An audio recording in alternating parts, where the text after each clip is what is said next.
Utah's lost a bunch of guys to Michigan. No surprise. But you know what? Devon Dampier could lead them to a conference championship. You are Locked On College Football with Spencer McLaughlin, your daily podcast on all things college football. Part of the Locked On Podcast Network, your team every day.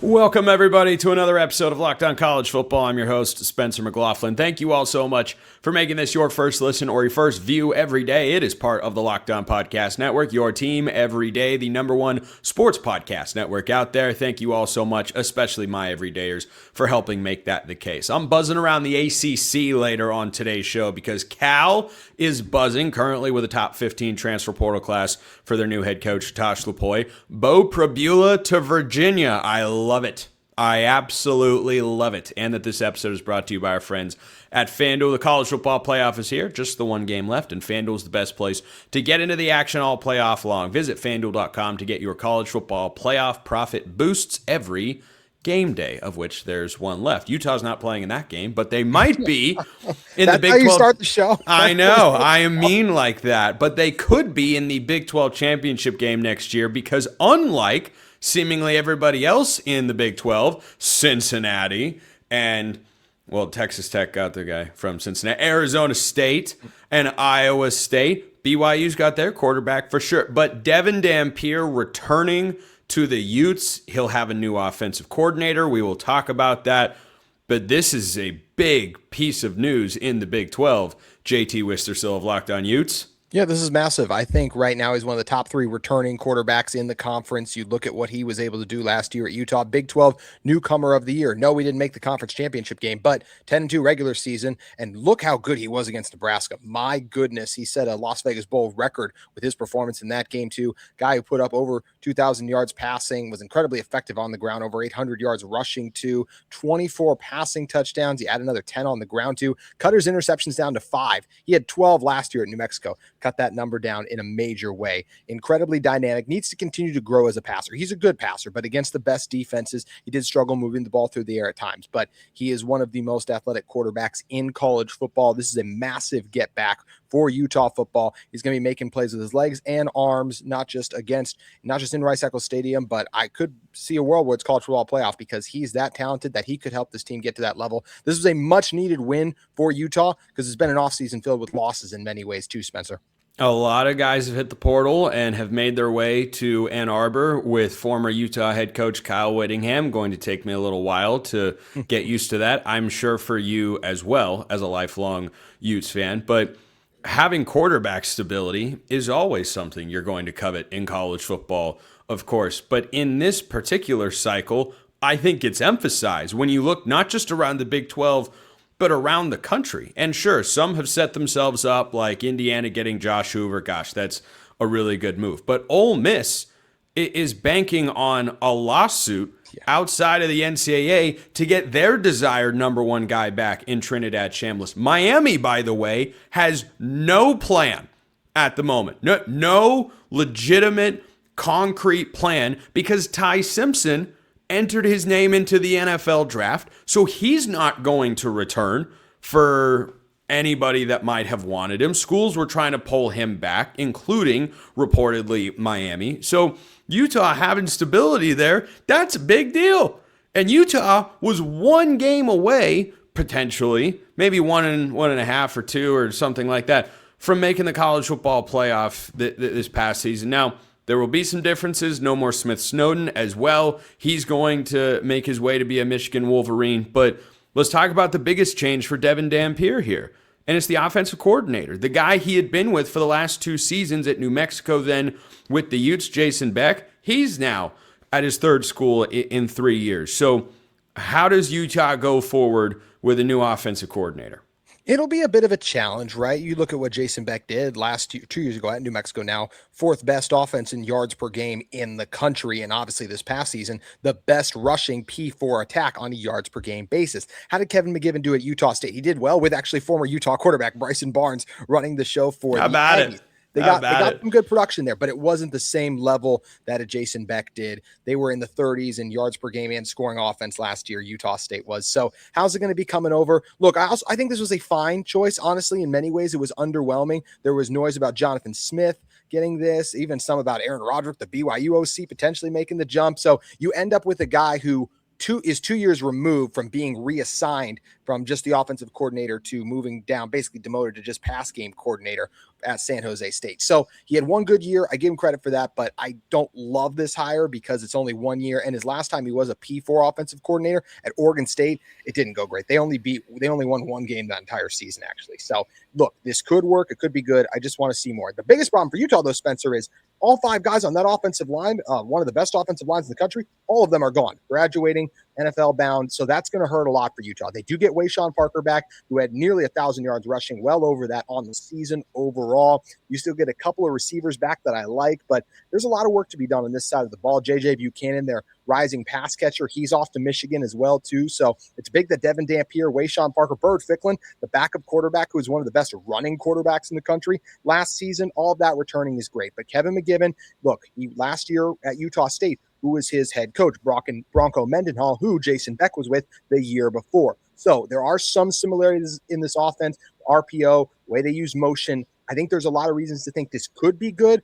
It's just not as much of a sure thing because you won't have a dominant offensive line up front next season in Salt Lake City.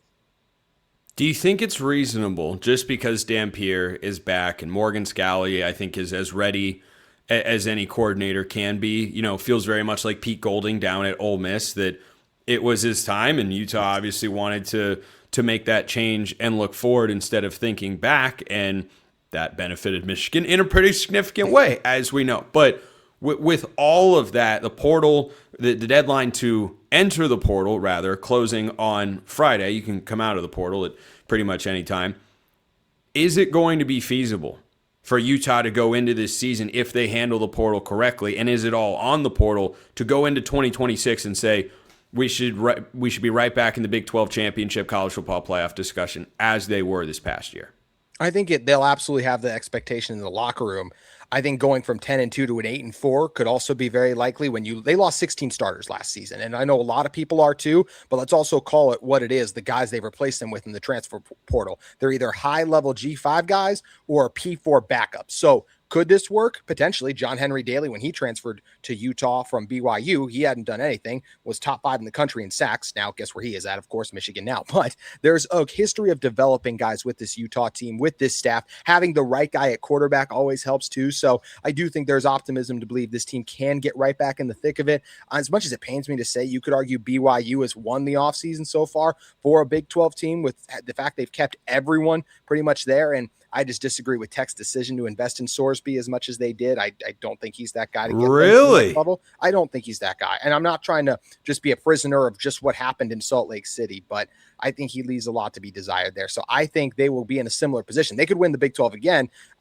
Once again, if they come up against that elite level defense like an Oregon Ducks, I don't think it's going to go very well for them. But Utah could be in there. Let's also not forget a lot of these other teams in the Big 12. You mentioned Josh Hoover going to Indiana, right? Sam Levitt left. There's been a lot of shakeup, a lot of change. Utah doesn't see Tech on their schedule next season. They do get BYU, but it's a very manageable schedule for the Utah Utes as well. In some ways, you could argue maybe easier this year than it was last year. Houston should be decent, but they have to come to Salt Lake City. So I think that combination of quarterback returning, still one of the best defensive coordinators in the country, now as your head coach, still a couple of key returners, as well as a soft schedule, could vault the Utah Utes, not just in the Big 12 title game, but maybe even the college football playoff. How about that? JT Wistersill, Locked On Utes, great as always. I'm pivoting to the ACC next, and a school that my guy JT knows very well from the long lost days of the Pac-12. Do you realize who's buzzing in the ACC? I do, and it's a school in Berkeley, California, just as we all thought. First, this episode is brought to you by our friends over at FanDuel. The college football playoff is here, and FanDuel is giving customers even more ways to get in on the action every single game day of the playoffs. And there's only one left, but then there will be more that FanDuel has for you. Right now, every college football playoff game day for the national championship on Monday, FanDuel users get a profit boost waiting for them in the app. So here's what you love about it. You get to use the profit boost on the bets you already feel good about. Maybe you're riding with Indiana to just steamroll their way to a national championship. Perhaps you think Miami is going to pull the upset. Either way, whichever side you feel like is going to prevail, you can add the profit boost because of what FanDuel's got rolling for you. You pick the side that you want, you apply the profit boost, go after even bigger winnings. And when you win, FanDuel pays out instantly, which is perfect for playoff football. NBA, NFL, FanDuel's got you covered everywhere across the board. FanDuel's the best place to get into the action all playoff long. So visit FanDuel.com to get your college football playoff profit boosts every game day. And they've got everything that you want. You got point spreads, money line, point total, everything you want. FanDuel has got you covered. Again, FanDuel.com to get your college football playoff profit boosts for the final college football game day of the 2025 season, which happens in 2026 because, everything is weird. But FanDuel, not weird. It's straightforward. Check them out at FanDuel.com. A little ACC chatter for your Wednesday because the Cal Bears are a-buzzin'. Tosh Lupoi has finished up his time at Oregon. Not the defensive performance that leads to the Cal football account to tweet out how spectacular it was, 56 points. Not how he probably would have liked to have ended his time there, but that's, of course, all in the past now. And anyone who wasn't a starter on the defensive line, particularly the interior, has hit the portal from Oregon's roster. I think more than a few are going to wind up following Tosh Lupoi to Cal. Almost all of them are former four-star recruits that he has recruited, worked with, and developed over the last couple of years during his time with the Ducks. And it is not a coincidence. Oregon has had 27 players exit Eugene via the transfer portal. And a lot of them have come on the defensive line. I mean, it was almost a clown car of names it was just one after the other. After it was Davian Sims, then it was Tioni Gray, and then it was Jericho Johnson, then it was Ashton Porter, then it was Terrence Green. There's so many names on there that are available who absolutely could be a starter for the California Golden Bears. I don't think they all would. I don't think Cal was so void of talent in 2025. Getting my ears crossed up here, that they're going to take, 6 of these guys and they're going to be the top 6 immediately, but several of them could. By the way, not a bad thing. So he's already brought one name with him from Oregon, Kingston Lopa at safety, 6'5", converted linebacker, kind of a hybrid player, unique physical gifts. Has been with the Ducks for the last couple of years, was a rotation guy. This year on the team that went to the college football playoff, was ultimately in the semifinal. Kingston Lopa was a rotation guy. He was not a starting safety, but he might wind up being a starting safety for Cal. And everything that I talk about with regards to Cal and what they're doing in the transfer portal, because there are a couple other moves that I'm going to talk about. To me, it's all about the first big recruiting win Tosh Lupoi got when he got announced as Cal's head coach. Jaron Keawe Sagapolutele, who has 2 years of eligibility left and is one of the best young quarterbacks in all of college football. And I think the Miami Hurricanes right now are looking around thinking to themselves, how did that guy not go into... We would have taken another West Coast guy from a former Pac-12 school, RIP. How did he not go in the portal? Well, this is what Tosh Lupoi does. Everywhere that he has been, he recruits at an elite level. It's just the way the guy operates. Every single stop. Cal, Alabama, Oregon, Washington, you name it. He has been all over, and he has recruited exceptionally well. And he is off to an outstanding start. And everything should, of course, be centered around supporting your young quarterback, who wasn't very well supported this year. And he fell off in the second half of the season without question. He lit the world on fire for the first month and then hit a little bit of a freshman wall. But if you look at what he had around him at Cal this year, in no way was it sufficient to say that it was all on him and he's just got to be a better version of himself and that's what's holding Cal back. No, I don't think that's the case whatsoever. So I think Lupoi can come in and give Cal a better level of talent on the defensive side. And oh, by the way, the level of talent that's coming in on the offensive side of the ball is also pretty notable. So I haven't yet settled. It's too early. We're just in portal reaction mode. Who's doing well? Who's trending up? We got to go through spring ball before we could get to saying something like, is Cal a surprise championship contender in the ACC in 2026? But I tell you what, Kingston Lope, a solid addition. You will see defensive linemen come down from Eugene, guys that were good enough to not just be on the team with the Ducks, but to actually play for one of the best defenses in college football this year. I think you will see those names start to trickle in. But Ian Strong and Adam Muhammad are two offensive names that I love if I'm JKS. Whenever you watched Cal this year, and I don't know how many of you did, I did, because that's, kind of my job, and I'm a college football sicko and diehard, of course. One thing I noticed about the Bears is I thought after Jaden Ott left, they actually brought in a decent cadre of running backs. But the number of wide receivers that JKS trusted to throw the ball to wasn't good enough. Drops were a problem all year long. So let's talk about the guys they brought in, starting with Ian Strong.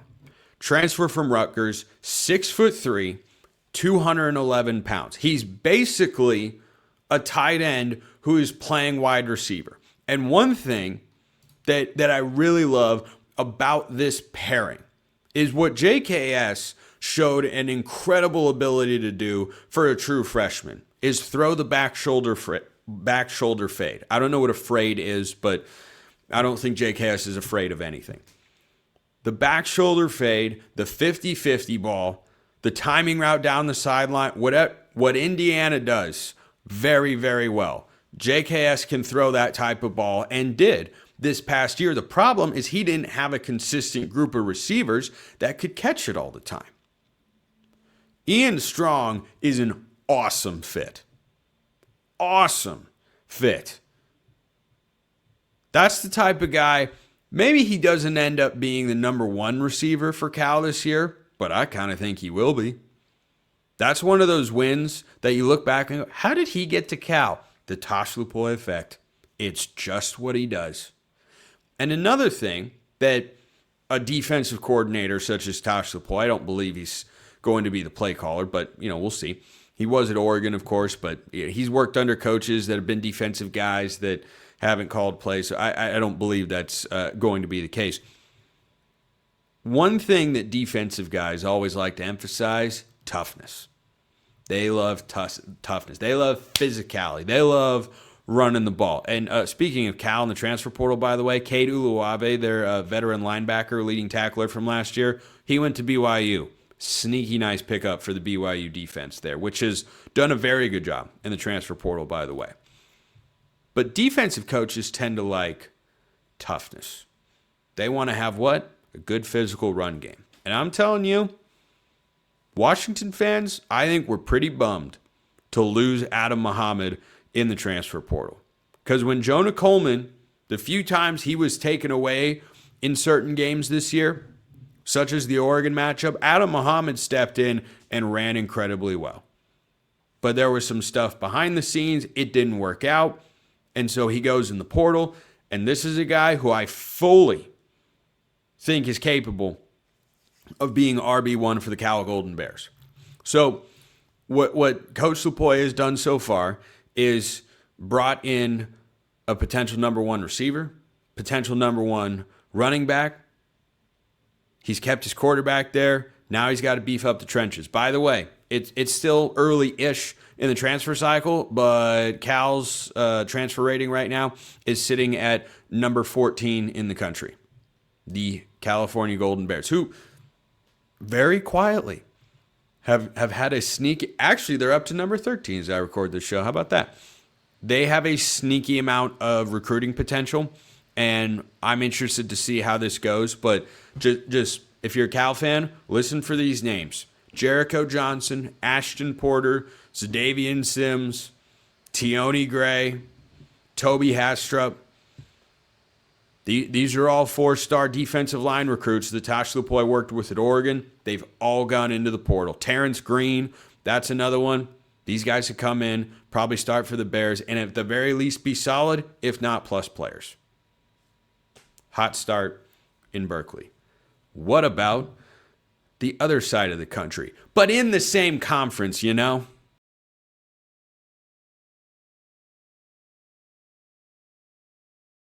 So Beau Pribula is going to Virginia. And certainly that means he's going to be the starting quarterback. No way. No way there'd be anything else. I mean, he was the heir apparent at Penn State, but then Drew Aller came back and he decides, I got to go start. Goes to Missouri, 7-3, gets hurt, unfortunately, but was doing well. His numbers aren't going to blow you away, but he was winning football games with the Missouri Tigers, almost 2,000 yards passing in 10 games, 11 touchdowns, 9 picks, had run for 297 yards and 6 scores. Beau Pribula was solid. Super steady. I mean, you would have thought maybe he'd wind up transferring to Virginia Tech. Nope, not going to reunite with James Franklin. So where's Beau Pribula going? Virginia. The Virginia Cavaliers. And Tony Elliott, to my surprise and that of, I don't know, almost everybody else in college football, had his program 1 win away from the college football playoff. If you'd asked me going into the 2025 season, Spencer, come up with the hottest take in the ACC you could possibly give, I wouldn't have had Virginia making the ACC title game and almost the playoff in my top 5. I would have said things like North Carolina wins the ACC, or Florida State bounces back immediately to go to the ACC championship game. There are so many other outcomes I would have picked, even if I was thinking about hot, bold, I can't believe it or fathom it takes, and Tony Elliott got that done. Great season for the Cavaliers. Now, their quarterback from this past year, Chandler Morris, had a good season. 65%, 16 touchdowns against 9 interceptions, not incredible, but 3,000 yards passing. He also ran for 245 yards and 5 scores. He applied for another year of eligibility. And frankly, I am glad that he didn't get it. That is not me having a personal vendetta against Chandler Morris. This is a guy who started his college career at Oklahoma back in the class of 2020. So Ole Miss, as we know, is not standing by and letting their denied waiver stop them from trying to get an extra year for a quarterback, and Chambliss may very well win that outcome. We shall see. But Morris was denied. I am more than okay with that. So insert Beau Pribula. And I like Beau Pribula. I think he's solid. He's got good running ability. He's still got room to grow, but he's going into a system where he doesn't need to light the world on fire. He's not transferring to, an offense such as the one run by the late Mike Leach, RIP, forever and always Pirate, where he's got to throw the ball 35 to 55 times a game. No, Virginia ran for 178 yards per game this year while averaging over 400 yards of offense. Balance, RPO, a mobile quarterback. Yeah, I think he fits the system that Tony Elliott wants to do really, really well. Oh, by the way, they brought in Eli Holstein from Pitt.